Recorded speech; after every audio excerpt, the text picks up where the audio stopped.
Dulu, zaman perbudakan dulu. Apa yang kalian amati zaman perbudakan dulu? Di saat orang itu tetap dikasih rumah, tetap dikasih punya anak, tetap dikasih roti. Dan mereka disuruh kerja seumur hidupnya di sana.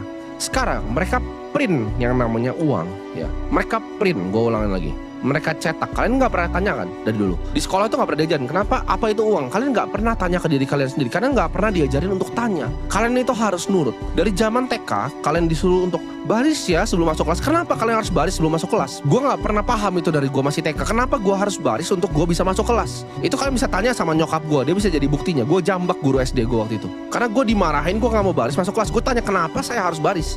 Terus gue baru ngerti setelah SMA dikasih tahu bahwa oh itu untuk kalian bisa sopan ya. Kalian pakai ini, kalian pakai sepatu. Ini gue pakai sendal celana pendek. Ya, ini kantor gue sendiri. Nggak ada, itu semua cuma aturan yang dibikin untuk kalian nurut. Tapi kenapa dunia ini bikin kalian untuk nurut? Kalian harus ngerti ini. Kalian bayangin sama tadi. Ini gue balik lagi ke tempat perbudakan ya. Perbudakan itu sama. Kalian dikasih rumah, dikasih roti, lalu disuruh kerja. Sekarang kalian dikasih uang yang dicetak. Tapi uang ini cuma cukup untuk bayar cicilan rumah sama bayar roti.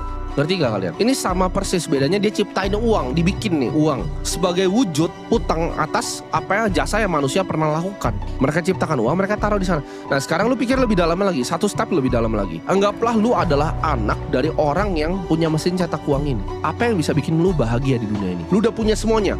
Lu bisa beli apapun, lu bisa beli kapal apapun, pesawat apapun setiap hari, dan uang itu udah gak ada artinya lagi karena lu yang cetak uangnya. Sekarang gua tanya, apa yang bikin lu bahagia? Nggak, di sini gue nggak akan kasih langsung jawabannya gitu. Gue mau kalian mikir di sini ya. Ini gue bikin kayak Dora gitu, Dora the Explorer. 1, 2, 3 apa jawabannya? Coba lu pikir baik-baik. Lu pause video ini. Lu benar-benar pikir apa yang akan bikin lu happy kalau lu udah punya semua uangnya. Coba lu jawab. Jawabannya 1, kontrol. Kontrol akan semua manusia. Nah ini akan nanti gue akan jelasin kenapa kalian suka ke entertainment. Kenapa itu adalah perangkap yang mereka sengaja ciptakan. Mungkin banyak yang gak senang sama gue karena gue bukakan agendanya di sini. Kenapa kontrol ya? Gue kasih tahu sini. Coba misalnya videografer gue, contoh.